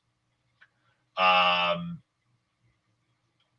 Ovechkin, since 2004, has been somebody you can legitimately consider in the Hart conversation every year. Yep. I'm pretty sure he holds the record for most consecutive 50-goal seasons. That sounds right. He tied the record. Yeah, something close to that. Again, you're talking about a guy who he's at 760-something goals now. He needs 894 to beat Wayne Gretzky. On a 5-year contract, more than likely will do it. I would put money that he breaks that record. Yeah, like I would say it's a safe guarantee that like some point in 5 years from now, like we're gonna have to live stream this because we're gonna be watching every Capitals game of the season. Yep. Yeah, easy A. I mean, they're third in the Metro. They're right where they should be. They'll probably finish first because Washington has this sick thing with going like 40-0 to close the season. Literally. Not much to really go into. Exactly. Yeah, there's not really much to go in on there. A team that kind of everybody expected to be better than they are, the Flyers. Yeah, I mean, better than they were. Yeah. But not that much better. I mean, look, you add Ryan Ellis, who is not a number one defenseman. I understand that, but he's a solid second line D man who can kill a penalty. I don't want to give them a ton of credit for Ristolainen because I don't think he's that good to begin with. No. The fact of the matter is they had issues. They had holes that needed to be plugged. Said holes were plugged, sort of, and here we are. Yeah, they're a D for me. Yeah, I was going to say they got to be a D because they have a better roster than Columbus, and they're underperforming, and they only have one more point. Yeah. Yeah. I don't know. This team is in one of those gray areas for the last 2 or 3 years where, like, do they blow it up and just start from scratch? Mm-hmm. Or do they ride out guys like Giroux while they can? Because I'll be honest with you, between you and I understand he's leading their team in assist points. To me, Claude Giroux is very overrated. Yeah, I completely agree. And not because he's a bad player. I don't think he's bad. No, not at all. But I think the way he's regarded is not, like, I'm sorry. I don't even think he's captain material. No, I mean, at one point he was regarded as like truly elite. And the second coming. Yeah. Like, I remember. Well, you remember in the late 2000s, early 2010s, once a week it was Crosby Giroux. Yep. Like, who cares? That's not even the discussion. That's honestly like saying, like today, that would be like saying, oh, Connor McDavid and Tyler Mott. Like, what? Yeah, it doesn't make any sense. Not that extreme because Tyler Mott is a decent player, but you get what I'm saying. Yeah. No, it's the Phillies. Meh. They're in the same position as Columbus in terms of actual position, and they're going to be the bottom. They're going to be above Columbus in the division, but they're going to be bottom dwellers in the division for a while. Yeah, I mean, again, especially half of the problem with some of these teams is the Metro division. Yeah, it's. I mean, the last how many years can we look back on, and the entire division, not even the playoffs, the entire division was decided by 6 points. Yeah, I mean, you come in 6th in the Metro, you could have possibly made the playoffs in the Pacific. Yeah, 6 points in the Metro. You're talking about one overtime loss was the difference between missing the playoffs and home ice advantage in the first round. Yeah, I'm pretty sure even like the Rangers, if they were in the Central or Pacific last year, they would have made the playoffs. I remember that. There was a statistic where if the Rangers were in any of the other 3 divisions, they made it. Which is crazy. Which is wild. Because, I mean, again, you think about it. The Metro is, and everybody kind of remembers that the Metro overall doesn't generate a lot of points out of it. Mm-hmm. Because when you're going to war with the same 7 teams 3 to 5 times a year. Yeah. You're not going to go on runs. You're going to keep going back and forth. This isn't like last year where everybody's going to sweep Buffalo. Yeah. So it's like, yeah, like I might play you 5 times this year, but you might beat us in the season series 3-2. Yeah. But that last game decided which one of us is going to be it. Yeah. Exactly. So Philly is, depending on where they sit in about 3 months, 4 months, I'll have, I guess it would be safer to say whether or not all of their moves were a success or a failure. Because look, if they were only 3 to 6 points out of the playoffs, then yeah, those moves were a success. They moved closer. Mm-hmm.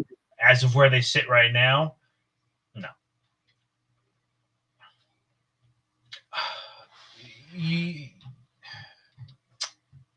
These guys, what a mess. The Bruins are super disappointing. They are probably the biggest F I've had to hand out today. Yep, I completely agree. Wholeheartedly. And I understand there's some circumstances going into it. Tuukka Rask hasn't been around for his personal reasons. I know he's been skating with the AHL club as of more recently. But, on a team that staffs guys like Taylor Hall, Brad Marchand, Bergeron, McAvoy, Pasta. I mean, how do you... The fact that you're 10 points out of third place is ridiculous. There's no excuse for it. Yeah.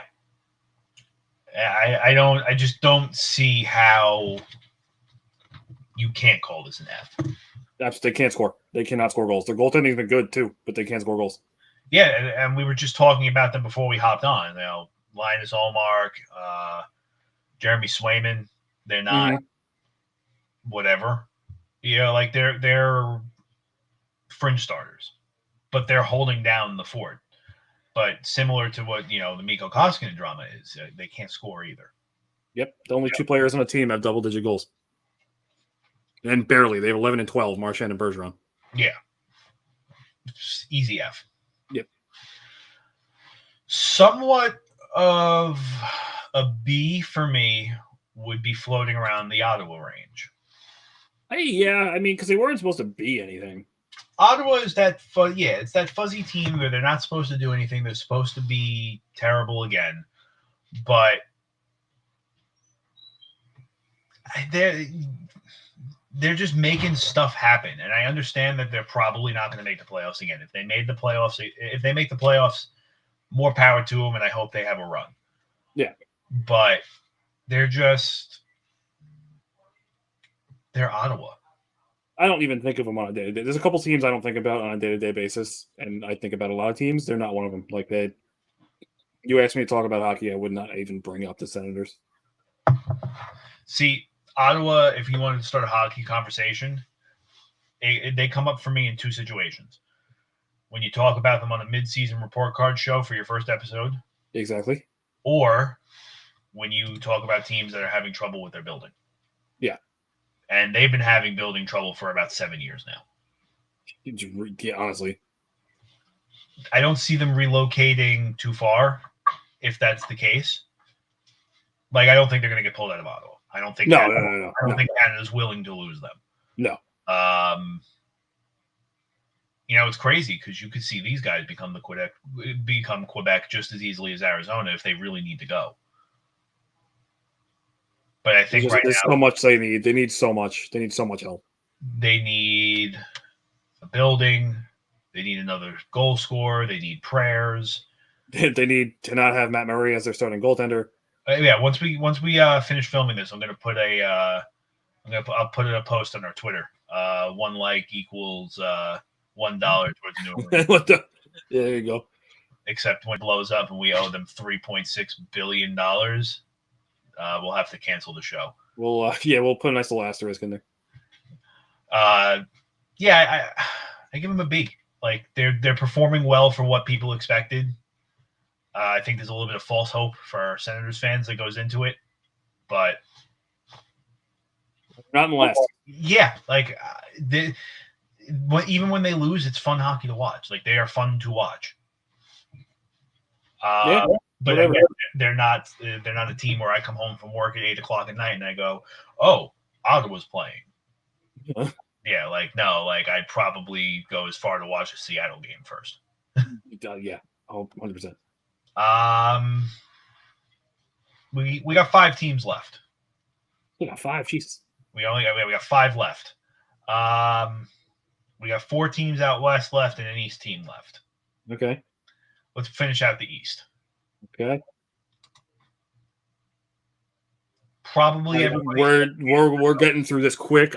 This is a minute and a half. I don't want to talk about the Pittsburgh Penguins. Yeah, it's the league's most hated logo. As far as surprises go, it might be a little bit surprising that Crosby and Malkin aren't on here, but when you factor in Crosby missed a good portion of the beginning of the season, Malkin is out now. It makes a little bit more sense. Letang, I mean, that might be probably the bigger shock of all of them. Yeah. They're winning a lot of games. I give them a B. They're performing well without 2 of their most important players, even if they're rotating on when they play. But again, Jari's killing it. Yeah, it's Pittsburgh. They're expected to be here. Exactly. It's a B, nothing more, nothing less. Moving on, because that burned. Easy A.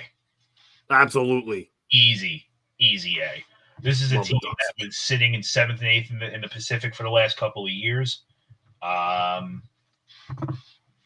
Troy Terry, Jamie Drysdale, Trevor Zegras, Sam Steele all entered the chat. And here we are.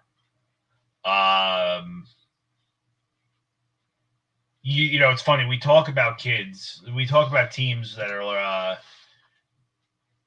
the teams where the kids are taking over are the most fun to watch. Mm-hmm. Top to bottom, this might be the most fun team to watch in the league. Absolutely, yes. I mean, the whole Trevor Zegras, Sonny Milano goal just started. Yeah, Sonny Milano is another one who seems to be kind of like getting a second chance at a life in the league. Yep. He seems to mesh pretty well here. Easy A. Absolutely.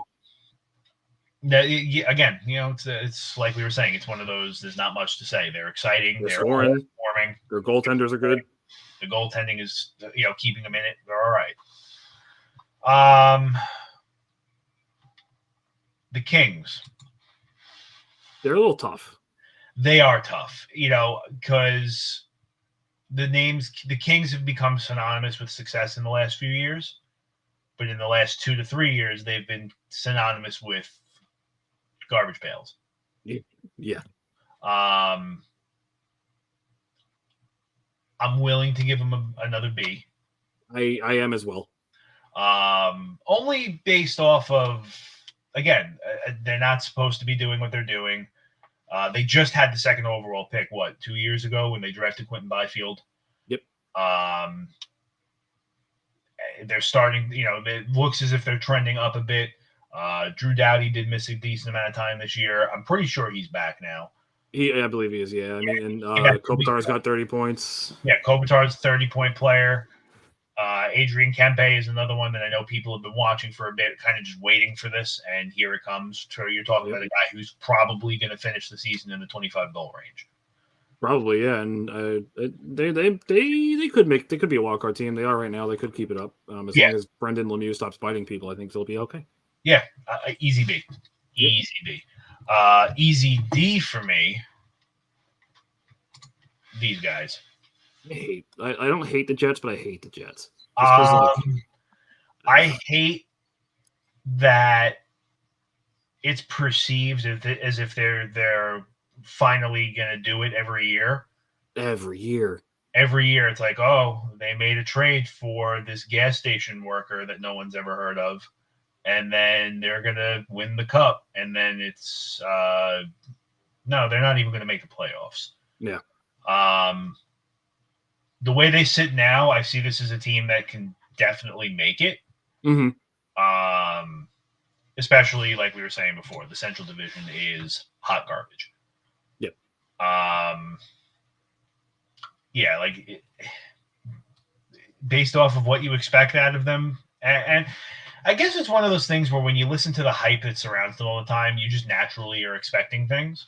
Yeah. But it's still like, okay, well, this is what I'm expecting, and this is not what you gave me, so you get a D.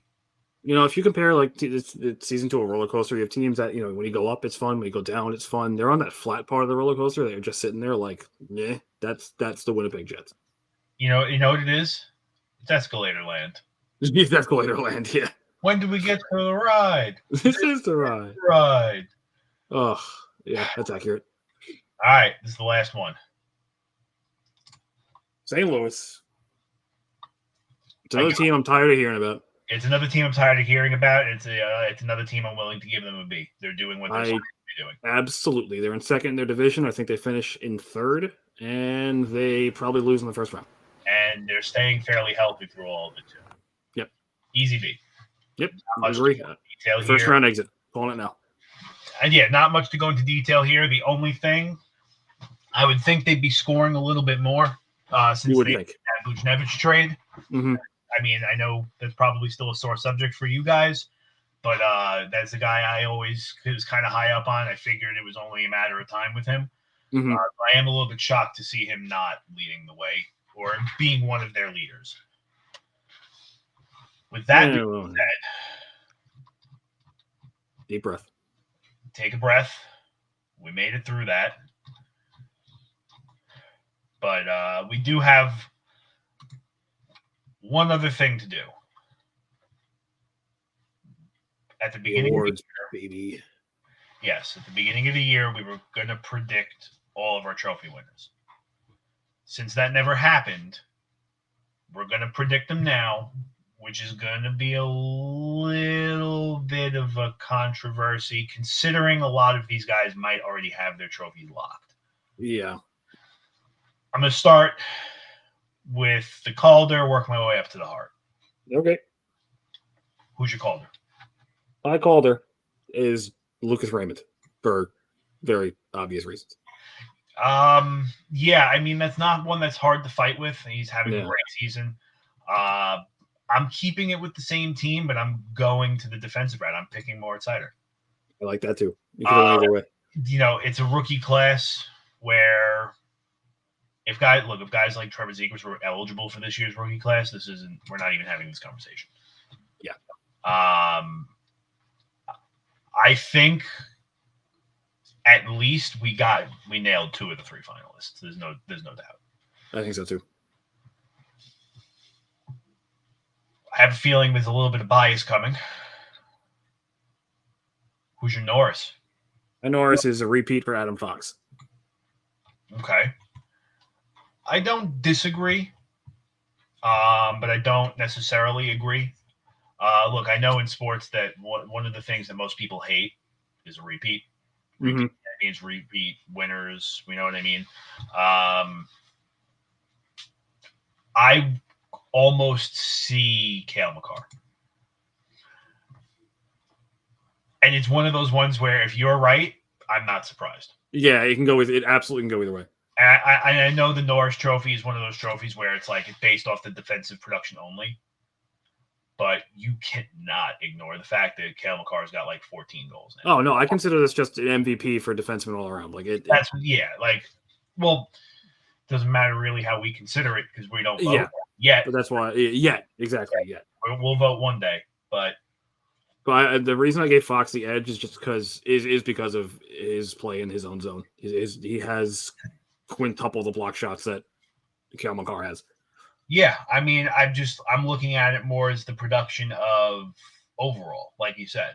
It's like the kid's got 13, 14 goals. Mm-hmm.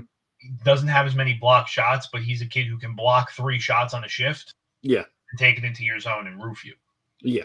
So, yeah. I mean, like I said, if you're right, I'm not surprised. It's going to come down to those two. It's going to come down to those two for a long time. The Vezina. Igor, baby. Yeah, I mean, I'm not even going to make an effort to fight with you on that one. It's just, how do you take a team from nothing to something with a 13-4 record, just above a 2 goals against, Save, what's his save, like 934 now? Or It's it's so high. They give up. I mean, they give up a lot of shots. He makes a lot of saves. I think the other goalies who have a lesser goals against average don't hold on to it. Yeah. They're going to factor wins into account. And the only reason that his goals against average is higher than them too is because when he loses, which is only a couple times, it's usually a blowout because the Rangers aren't playing defense. Yeah, I mean, and especially just some of the saves I've seen him make to keep you in a game. Yeah, it's unreal. Yeah. We got one other award, and then we got a couple of minutes. We can talk nonsensical stuff. The Hart Trophy, which I don't easiest one ask. Bro, come on. It's McJesus. Of course. And I couldn't agree with you more. There's no case to make for anybody else. There is straight up not. Yeah, I mean, the only case you could put up against him for the Hart Trophy would be Leon Draisaitl. Yeah. It's only good because of him. I'm saying he's only has this production because of Connor McDavid. I've been saying that for years, and I'll stick to it. And I'm not saying he'd be bad. I'm just not saying he wouldn't lead the league in a stat. Yeah, I was gonna say, if you're gonna try to tell me he's not a 30-goal scorer somewhere else, still no, he absolutely would be a great player somewhere else, but he would not be a league leader. Oh yeah, no, he wouldn't be 120 points. No, but he wouldn't be 40 points. He would not be bad. No. I mean, overall, I know there's some awards we left out. Yeah, the other ones are tough to give mid-season. Like, you have to give them Lady Bing. Well, that's the thing. It's like the Lady Bing. It's like they might as well make it the Patrice Bergeron Award now. Literally. Like the Jennings. Like, all it takes is for your backup to have 2 really bad games. You can kiss that goodbye. Yep. If I had to pick for both of those trophies now, like if the Jennings, I'd give it to you guys in New York. I'd give it to Shesterkin and Georgiev. Honestly, yeah, you're not that's bad. Well, I know they don't vote on that. I know that's specifically based off the numbers, but if I had to predict, that's who I think does it. If I had to pick the Lady Bing, it would probably end up being Jack Hughes, like I was saying before, depending on how many games he ends up finishing the season with. You're not going to give the guy Lady Bing for playing 40 games. Coach of the year. I'm giving it to Gerard Gallant. Yeah, you almost can't not give it to him.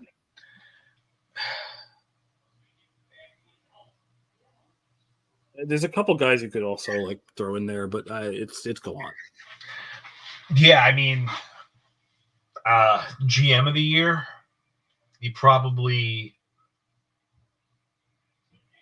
I don't care. I don't care if it's a award. I don't really care who wins GM of the year, but you figure that's definitely not Drury's award. No. And that's just specifically to keep hardware away from you. But look, President's Trophy. If I had to predict, it's going to be Tampa again. I don't know. I really think it could end up being Colorado. Yeah, well, we'll see what happens with all these games in hand they got. But yeah, they got 6 on them. Yeah, if I had to predict off the top of my head, it would be. It could be Carolina. Yeah, Carolina could do it. Colorado. It'd be those 3. I think I'd leave it to them. Nashville could do it. They could. This was productive. Yeah, I agree. I didn't think that this was going to really. I don't want to say I didn't think it was going to go well, but I didn't expect us to really do this effortlessly on the first try either. We're just that good, dude. Yeah, I know. I thought halfway through that we were going to be like, all right, re-record. Yeah. But look, we're not going to be recording for a while. You know that. We're going to. We have some stuff coming up that we'll obviously be promoting, some live watch-alongs. Yeah, even looking here, it's a very quiet day in the NHL for now. Yeah, I think the Pittsburgh was beating Dallas 2-1 last I saw. And that's the only game playing right now. A minor update on the Evander Kane situation. He's been waived with the purpose of a buyout or termination rather. So now another team is really going to get him for free. Mm-hmm. I have a feeling that his time playing might be over, though. Yeah, I don't think realistically, I don't think I can time him. I don't understand how anybody would want to touch him. Yeah. Because even San Jose knew the risk they were taking with that guy when they signed him. And they were like, oh, look, he was a head case in Buffalo, and they didn't really care for him too much in Winnipeg. So let's see what happens. Mm-hmm. And boy, did that slap them in the mouth. Oh, yeah. So, yeah, I don't. No, he's not going to go anywhere. With that being said, we did it. We did it. We finally got the first. It happened. Finally. We earned a beer, and we're 12. With that being said, we couldn't thank you more for sticking around with us for the first episode of the Sunday Sauce, which you can find through the Eastern Observer and Lividity LLC, both on Twitter and Facebook. Anything you want to say before we get the hell out of here? I'm exhausted. I got not much. Yeah, no, I'm dead too. With that being said, we'll see you guys in a week from today. Deuces.